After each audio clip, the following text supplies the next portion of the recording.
The Clarity Act versus stablecoin rewards, why Coinbase is fighting back. The legislative battle for the future of U.S. dollar-backed digital assets has reached a breaking point. In January 2026, Coinbase officially withdrew its support for the Digital Asset Market Clarity Act. Clarity Act, a bill it had once championed as the path to regulatory certainty.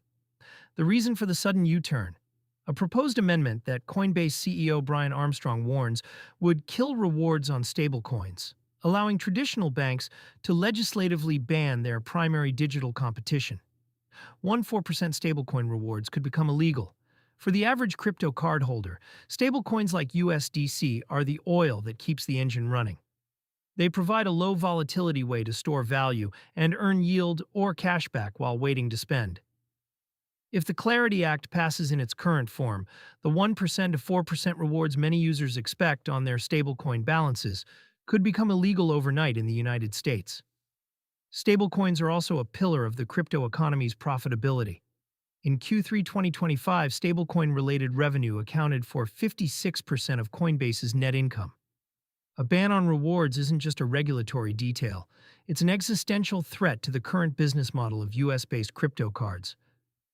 How the Clarity Act could ban stablecoin yield. The Clarity Act is a proposed U.S. federal framework for digital assets that, in its latest Senate draft, includes provisions that would prohibit crypto service providers from offering yield or rewards solely for holding stablecoins. While the bill aims to provide a clear legal structure for payment stablecoins, the banking lobby has successfully introduced language that classifies stablecoin rewards as a form of unregulated banking activity. Under these rules, exchanges could only offer rewards tied to active work, like staking or liquidity provision, effectively banning the passive earn and card reward programs that users rely on today. Market benchmarking and ROI math. To understand the stakes, we must look at the revenue gap this legislation creates for both the issuer and the user. The cardholder perspective. If you hold $10,000 in USDC to fund your monthly card spending, current state, many platforms offer more 4% APR on USDC balances. Annual gain, $400. Clarity Act. State, 0% rewards allowed on idle balances. Annual gain, $0. For a user with a $500 monthly spend, losing that 4% yield is equivalent to adding a 6.6% invisible fee to every purchase they make with the card compared to the current environment. The issuer perspective.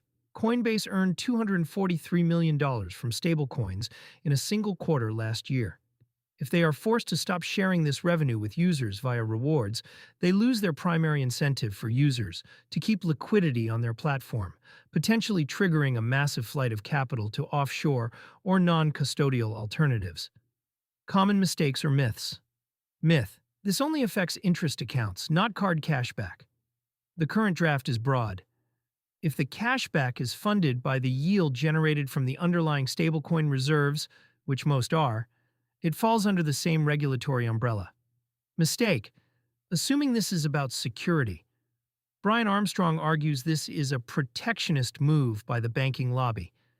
By banning stablecoin rewards, banks ensure that users keep their cash in traditional savings accounts, which often offer lower rates than digital alternatives. Myth: the bill is guaranteed to pass. Actually, the pushback from Coinbase and other industry leaders has caused the Senate markup to be postponed. The U-turn by major industry players has significantly lowered the immediate probability of the bill passing in its current anti-reward form. Gnosis Pay and Tria sit outside the federal target. The Coinbase card is the most visible target of this legislation. Because it is a U.S.-regulated product, it must comply with federal law more strictly than offshore competitors. If you are concerned about the future of stablecoin rewards, this is a strong argument for exploring self-custodial card models, like Gnosis Pay or Tria Signature. Because these cards spend directly from a smart contract wallet, the rewards are often generated via decentralized protocols, DeFi, rather than a centralized issuer's earn program, making them harder to target with a single piece of national legislation.